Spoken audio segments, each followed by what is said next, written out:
बाबा साहेब अमर रहे, बाबा साहेब अमर रहे, महात्मा फूले अमर रहे, छत्रपति साहू जी महाराज अमर रहे। जय भीम, जय भारत, धन्यवाद।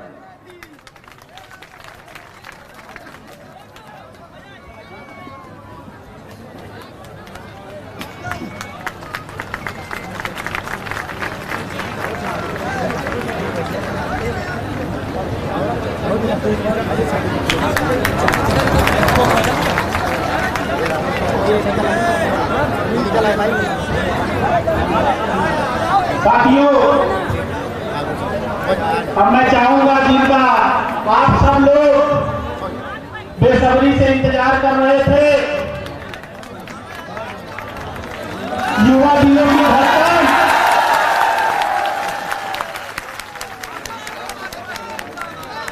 इस देश के अंदर युवा दिलों के हृदय सम्राट परम सम्माननीय माननीय आकाश आनंद साहब से चाहूंगा कि आए आज इस दिल्ली की धरती पर हम सब युवाओं को मार्गदर्शन दें। परम सम्माननीय माननीय आकाश आनंद साहब।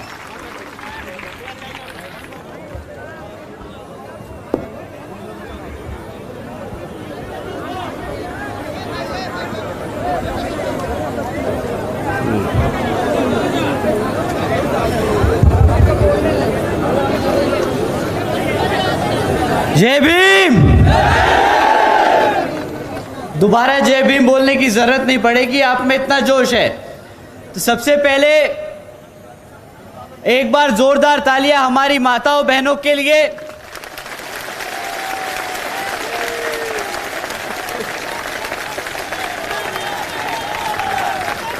हमारी माताएं बहनें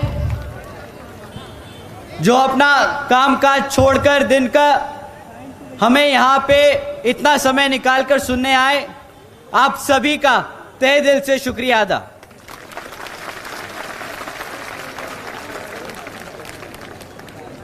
एक बार जोरदार तालियां हमारे सभी बड़े बुजुर्गों के लिए।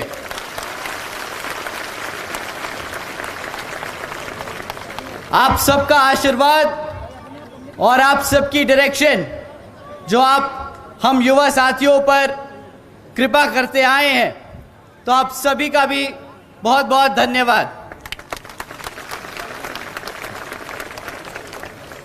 एक बार जोरदार तालियां हमारे सभी युवा साथियों के लिए।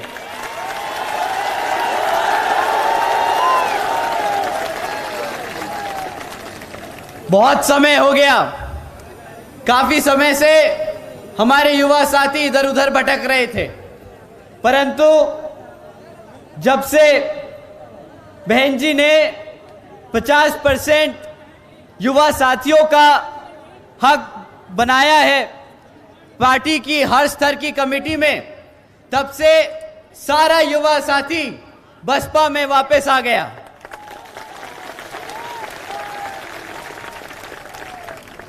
एक बार जोरदार तालियां हमारे गायकों के लिए। आप इतनी देर से हमारी पूरी जनता को मनोरंजन करते आए, तो आप सभी का तहे दिल से शुक्रिया अदा।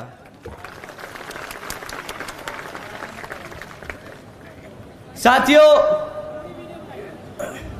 सबसे पहले मैं अपने सभी संतों, गुरुओं, जिसमें खासकर महात्मा ज्योतिबा फूले, बिरसा मुंडा जी, छत्रपति साहू जी महाराज, नारायण गुरु, तांत्या भील मामा जी, पेरियार रामास्वामी जी, बाबा साहब डॉक्टर भीमराव अंबेडकर जी एवं मान्यवर साहब श्री काशीराम जी को नमन करता हूं।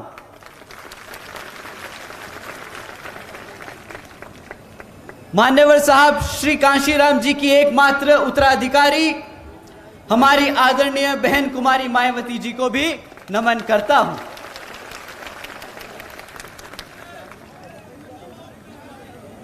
देश के सबसे बड़े प्रदेश उत्तर प्रदेश की 4 बार मुख्यमंत्री, लोकसभा व राज्यसभा की कई बार सदस्य रही, आदरणीय बहन कुमारी मायावती जी, जिन्होंने अपने सभी एससी, एसटी, ओबीसी एवं अल्पसंख्यक समाज के साथ साथ सर्व समाज में से गरीबों और कमजोरों के लिए अपना पूरा जीवन समर्पित किया। साथियों, मुझे गर्व है कि मुझे ऐसे महान नेता के नेतृत्व में काम करने का मौका मिल रहा है। मैं आदरणीय बहन कुमारी मायावती जी का हार्दिक अभिनंदन और आभार व्यक्त करता हूं। साथ ही साथ आज यहां मंच पर मौजूद हमारे सभी बड़े छोटे पदाधिकारी और सभी कार्यकर्तागण का भी मैं तहे दिल से धन्यवाद करता हूं कि आप सब ने इतनी मेहनत से इस प्रोग्राम को सफल बनाने में अपना पूरा मन, तन और धन लगा दिया। तो आप सभी का भी बहुत बहुत धन्यवाद। साथियों, मैं अपनी बात शुरू करने से पहले बाबा साहब डॉक्टर भीमराव अंबेडकर जी की एक बात बताना चाहूंगा। जब बाबा साहब डॉक्टर भीमराव अंबेडकर जी ने संविधान लिखना चाहा, तो वो उन्होंने इस मंशा से लिखना चाहा कि वो एक समता मूलक समाज की स्थापना करना चाहते थे। उन्होंने लोकतंत्र की कुछ इस तरह व्याख्या की थी। मैं अंग्रेजी में बोलूंगा, उसके बाद इसको हिंदी में समझाऊंगा।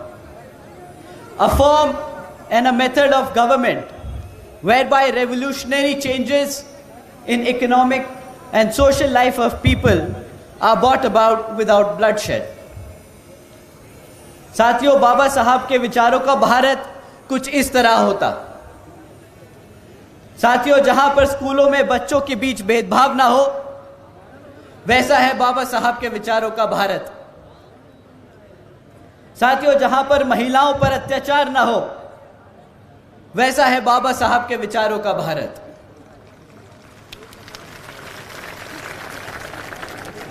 साथियों, जहां हर जाति और हर धर्म को बराबर का सम्मान मिले, ऐसा है बाबा साहब के विचारों का भारत।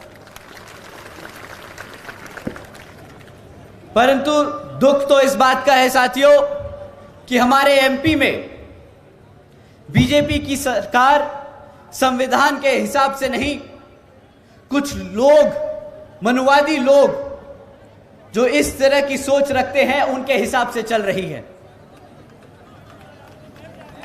साथियों, आप सब श्रीमती भारती कसडेकर जी के बारे में जानते हैं कि किस तरह उनके परिवार के साथ, उनके परिवार के 5 सदस्यों के साथ यहां पे बेदर्दी से उनके 5 सदस्यों की हत्या कर दी गई थी। साथियों, हैरानी की बात यह नहीं कि उनके परिवार के 5 सदस्यों की हत्या कर दी गई। यहां पर हत्या होना अब आम बात हो गया है।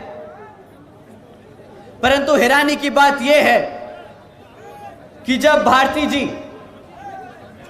200 किलोमीटर पैदल चलकर अपने ही जाति के गवर्नर जी से मिलने आई, मदद मांगने आई, तो गवर्नर साहब ने उनसे मिलने से ही इनकार कर दिया। साथियों, इस मनुवादी सोच रखने वाली सरकार में लोग ऐसे हैं कि चाहे उनकी जात और धर्म आपसे मिलती हो, परंतु उनकी सोच आज भी उन मनुवादी लोगों की तरह है।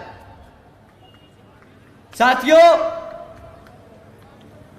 जिस सरकार में अपने ही समाज के लोग मदद करने से इनकार कर दे, वो सरकार के बारे में आप सब बखूबी जानते हैं। साथियों, आप लोगों ने रामजी लाल अहिरवार के बारे में भी सुना होगा कि किस तरह दो मनुवादी सोच रखने वालों ने उनकी मार मार के पीट पीट कर हत्या कर दी। और किस बात पर उनकी हत्या कर दी? इस बात पर कि उन्होंने उन्हें माचिस देने से इनकार कर दिया। साथियों, यह शासन है इस बीजेपी की सरकार का, जहां पर हमारे समाज बिल्कुल भी सुरक्षित नहीं। अभी 8-10 दिन पहले की बात है, आप सबने सुना होगा कि किस तरह एक 15 साल की बच्ची का बलात्कार कर उसे उज्जैन की सड़कों पर फेंक दिया मरने के लिए। साथियों, ये सिर्फ कुछ घटनाएं हैं उन 16,900 में से, जिनके आज भी परिवार उस दर्द से गुजर रहे हैं जिसका मैं दुख शब्दों में बयान नहीं कर सकता। साथियों,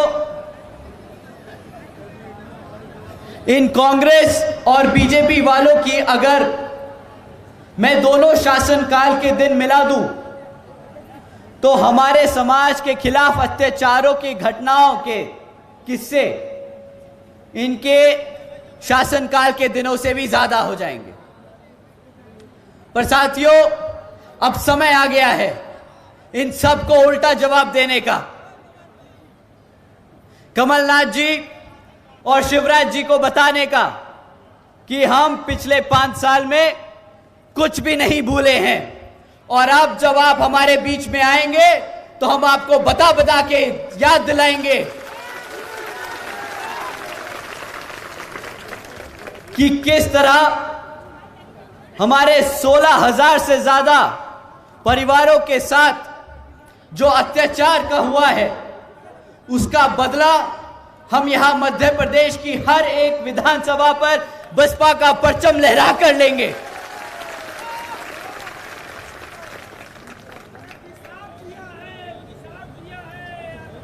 साथियों, शिवराज जी ने वादा किया था बहुजन समाज को प्रतिनिधित्व देने का।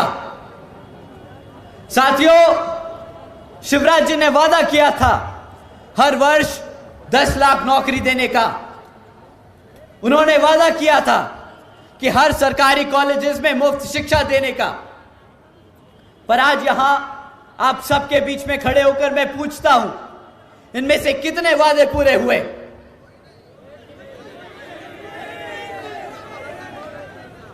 साथियों, वादे तो पूरे करे नहीं, पर उन्होंने पिछले 2.5 साल में बहुत काम करा है, बहुत काम किया है, बहुत मेहनत करी उन्होंने। वो भारत में अपने मध्य प्रदेश को अव्वल नंबर पे लेके आए हैं। आप लोगों को पता नहीं, मैं बताता हूं। शिवराज जी की सरकार नंबर 1 पहुंच गई पूरे भारत में हमारे बुजुर्गों पे अत्याचार करने में। शिवराज जी ने अपनी सरकार को नंबर 1 बना लिया हमारे SC, ST, OBC एवं अल्पसंख्यक समाज को पे अत्याचार करने में। साथियों, शिवराज जी ने नंबर 1 बना दिया MP को हमारी बहन बेटियों पर अत्याचार करने में। और ये मैं कोई अपने मन से, दिल से कोई मनगढ़ंत कहानियां नहीं बता रहा हूं। ये सरकारी डेटा बोलता है कि इनके शासनकाल में कितना अत्याचार हुआ है हमारे सर्व समाज पर। अभी हमारे भाई बोले यहां पे कि आदिवासी समाज पे मूता है। साथियों, आदिवासी समाज नहीं, सारे सर्व बहुजन समाज पे इन्होंने मूता है।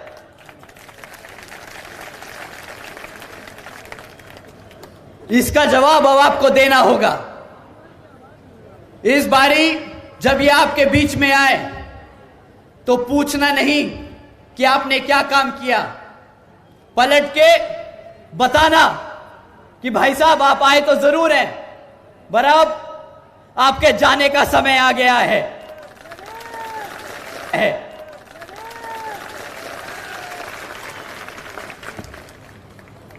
साथियों, इन्हीं मामलों पे जब जनता ने इनके गृह मंत्री से सवाल किया कि भाई आपके प्रदेश में इतना क्राइम क्यों बढ़ रहा है, तो उनके गृह मंत्री पलट के जवाब देते हैं कि भाई हमारी पुलिस 24 घंटे काम कर रही है, इसलिए वो सारा क्राइम रिकॉर्ड कर रही है। भाई जब आपका गृह मंत्री, जब कोई ऐसा आदमी आपको पलट के ये जवाब दे कि भाई क्राइम इसलिए बढ़ रहा है कि क्योंकि हम सारे केस दर्ज कर रहे हैं, तो कभी कभार महसूस होता है कि ये हम पे हमारी सेवा नहीं कर रहा, हम पे एहसान कर रहा है। साथियों, या तो वो आदमी हम पर एहसान कर रहा है, या जो आदमी ऐसा जवाब दे वो बिल्कुल ही निहायती बेवकूफ और गधा आदमी है। क्यों? इसीलिए सरकार में बिठाया था आपको। आज जनता पूछेगी, चुनाव आ रहा है, पूछेगी कि पुलिस को सिर्फ रिकॉर्ड रखने के लिए रखा था या फिर हमारी जनता को, हमारे समाज को बचाने के लिए रखा था। साथियों,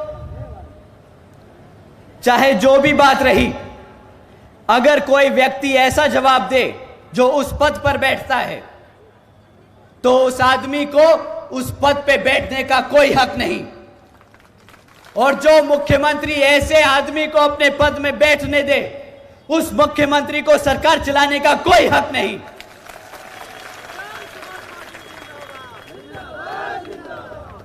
तो साथियों, आज इन्हीं हरकतों की वजह से बीजेपी को अपने केंद्र मंत्री चुनाव में उतारने पड़ रहे हैं। पर शायद वो भूल गए हैं कि बसपा ने यहां पर 2 बारी मुख्यमंत्री को हराकर वापस भेजा है, तो ये केंद्र मंत्री आपके सामने क्या कर पाएंगे।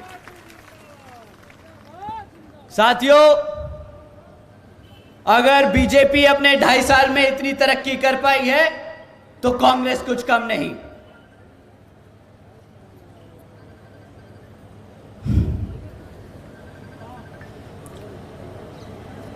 साथियों, कांग्रेस इतने सालों से यहां पर सरकार चलाती आई है, पर जब आप उनसे पूछेंगे कि भाई चुनाव आ रहा है, आप अपने काम बताइए कि आपने करा क्या इतने सालों तक, तो वह आपके सामने आके एक मैनिफेस्टो खड़ा कर देंगे कि हम अगर सरकार में आएंगे तो ये 1, 2, 3, 4 काम करके दिखाएंगे। साथियों, जो पार्टी सत्ता में रह चुकी हो, वो आगे आने वाले 5 सालों के लिए काम ना बताए कि क्या करके दिखाएगी, बल्कि आपके आके बीच में बताए कि इतने सालों तक जब आपको सत्ता में आसीन रखा तो आपने हमारे समाज के लिए क्या किया।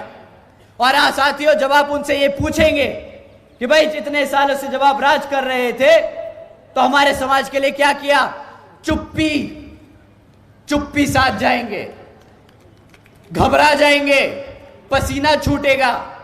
क्योंकि हकीकत तो यह है साथियों कि उन्होंने भी इतने सालों तक आप ही का वोट लिया और आप ही पे राज किया, परंतु आज तक आपको वही रखा नीचे दबाकर जहां पे आप हमेशा से थे।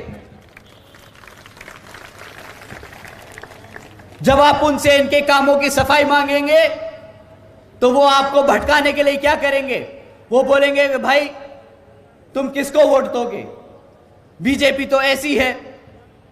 दूसरा विकल्प क्या? जब आप जवाब देंगे कि बीएसपी दूसरा विकल्प है, बीएसपी अपनी असली पार्टी है, तो वो आपसे बोलेंगे कि भाई बीएसपी तो बीजेपी की बी टीम है। साथियों, जिनके पास काम नहीं होता बताने को, वो यही बेतुके बयान बांटते रहते हैं, बोलते हैं बीएसपी तो बीजेपी की बी टीम है। उनसे बोलिए कि आप हमें यह ना बताएं कि बीएसपी क्या है, हमें पता है हमारी बहन जी ने यूपी में क्या किया है, आप अपने काम बताएं। साथियों, ये आपको गुमराह करने के हथकंडे हैं और कुछ नहीं। तो डरना नहीं है, आप को डराना है और बताना है कि आने वाले आम चुनाव में बीएसपी मध्य प्रदेश में सरकार बनाने जा रही है। और जब आप ये बोलेंगे तो इनकी डर के हाथ में आ जाएगी, क्योंकि उन्हें डर लगता है कि जिस तरह से हमारे SC, ST, OBC एवं अल्पसंख्यक समाज के साथ साथ सर्व समाज में से गरीबों और कमजोरों को के वर्ग उसी इज्जत और सम्मान से जिए जिस तरह से हमारे वो साथी लोग बसपा के राज में यूपी में जिए थे। इसलिए ये आपसे घबराएंगे जब आप बोलेंगे कि हम BSP को वोट डालने जा रहे हैं।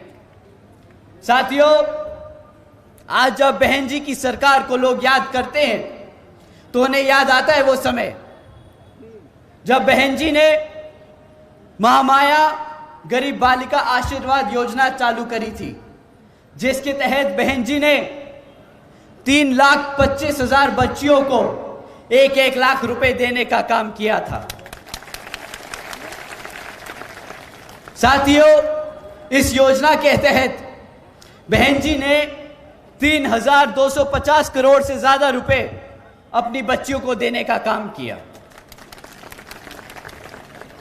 साथियों, वो याद करते हैं समय जब बहन जी ने सावित्रीबाई फुले बालिका शिक्षा आशीर्वाद योजना के तहत 7 लाख से ज्यादा बच्चियों को 12वीं तक की शिक्षा प्राप्त करने हेतु 600 करोड़ से ज्यादा की लागत इन बच्चियों को अपने पैरों पर खड़ा कर एक उज्जवल भविष्य देने के लिए खर्ची। साथियों, साथ ही साथ बहन जी ने प्रदेश की व्यावसायिक टेक्निकल इंस्टीट्यूशंस में, इंजीनियरिंग कॉलेजेस में, पॉलिटेक्निक एवं इंडस्ट्रियल ट्रेनिंग इंस्टीट्यूट्स में अन्य पिछड़े वर्गों के लिए 27% सीट आरक्षित की थी। और साथ ही साथ देश में पहली बार सरकारी कॉलेजेस के स्टूडेंट हॉस्टल्स में भी अन्य पिछड़े वर्गों के छात्रों के लिए 27% आरक्षण की व्यवस्था तय की। साथियों, बहन जी ने सरकारी नौकरियों के साथ साथ सरकारी ठेकों में भी आरक्षण की व्यवस्था तय और लागू की। और साथियों, याद करते हैं वो समय कि किस तरह बहन जी ने सरकार बनने के बाद ही तुरंत नौकरियों की भर्ती पर लगी रोक को हटाकर बहुजन समाज के साथ साथ सर्व समाज के सभी जरूरतमंद लोगों को नौकरी देने का काम किया था।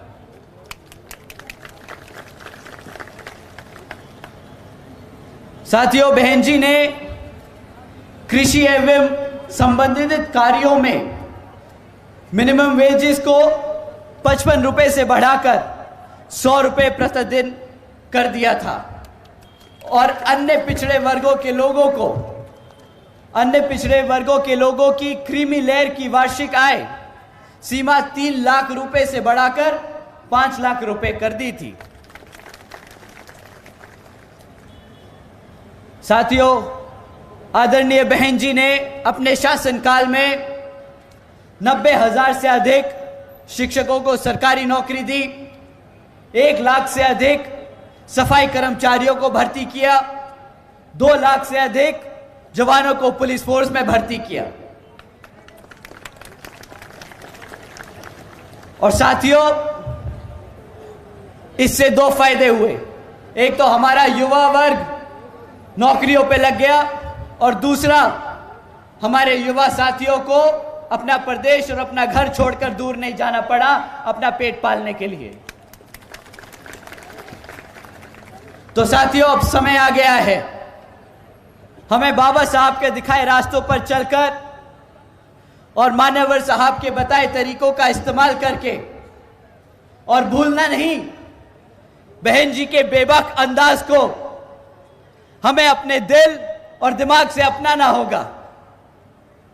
तो साथियों, समय आ गया है कि अब हम सब एकजुट होकर हमारे समाज के हर एक व्यक्ति को बसपा से जोड़ने का काम करें और बता दें कि हम आ रहे हैं हर उस चीज के लिए जो इस संविधान में हमारे समाज के लिए हमारे गुरु देकर गए हैं, बाबा साहब डॉक्टर भीमराव अंबेडकर जी।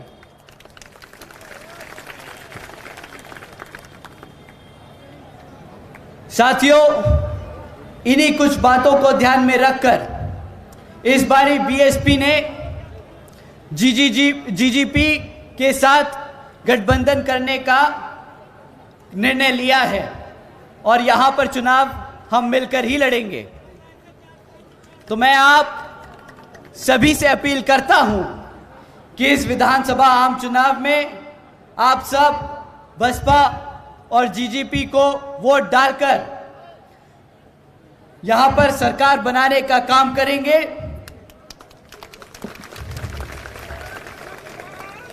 जो यहां पर सरकार बनने के बाद मध्य प्रदेश में भी बहन जी मॉडल ऑफ गवर्नेंस के तहत चलकर यहां पर भी सभी का उत्थान करने का काम करेगी। अंत में मैं एक बार फिर से यहां मौजूद सभी माताएं, बहनें, हमारे बड़े बुजुर्ग, हमारे सभी युवा साथी, हमारे सभी छोटे बच्चे, मैंने यहां देखा आज मीटिंग में 2-2 साल, 1.5 साल के बच्चे भी मौजूद हैं। हमें पता है कि हमारी माताएं अपने आने वाली पीढ़ी को बसपा के लिए तैयार कर रही है। और दिल खुश होता है देखकर कि मुझे एक युवा, सबसे पहले एक युवा कार्यकर्ता और बहन जी के आशीर्वाद से आपके बीएसपी का नेशनल कोऑर्डिनेटर बनाने का काम किया और आप सबके बीच आके लगा कि मुझे एक कार्यकर्ता को इससे बढ़िया साथी कभी नहीं मिल सकते थे। तो साथियों, मैं आप सबसे उम्मीद करता हूं कि आप इसी तरह मेहनत करके बीएसपी को नई ऊंचाइयों तक ले जाने का काम करेंगे और अपनी बहन जी के हाथ मजबूत करेंगे और आने वाले लोकसभा में उन्हें प्रधानमंत्री बनाने का काम करेंगे।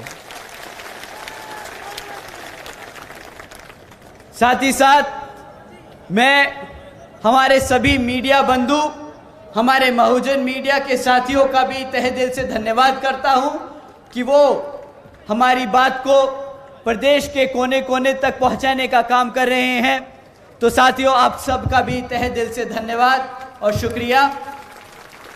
मैं अपनी बात यही समाप्त करता हूं। जय भीम, जय भारत, जय बहन जी।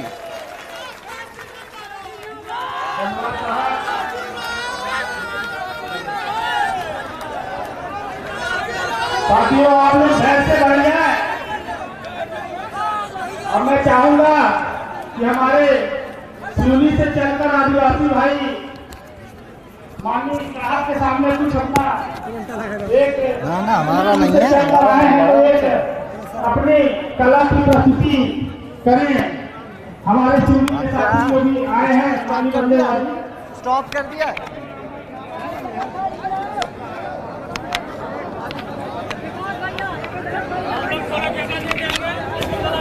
मंडला के साथी जल्दी से अपना वेडी डांस वाले जल्दी से जाएं। वेडी डांस वाले जितना जल्दी हो जल्दी आए। खाली कर दो इसको, खाली कर दो। आदिवासी नृत्य कला सभी युवा बच्चे बच्चियां आ जाएं, जल्दी आए मंच के सामने, जल्दी जल्दी आए, जल्दी सभी लोग रास्ता दें कृपया उनको आने के लिए। हमारे जो सिवनी से चलकर साथी आए हैं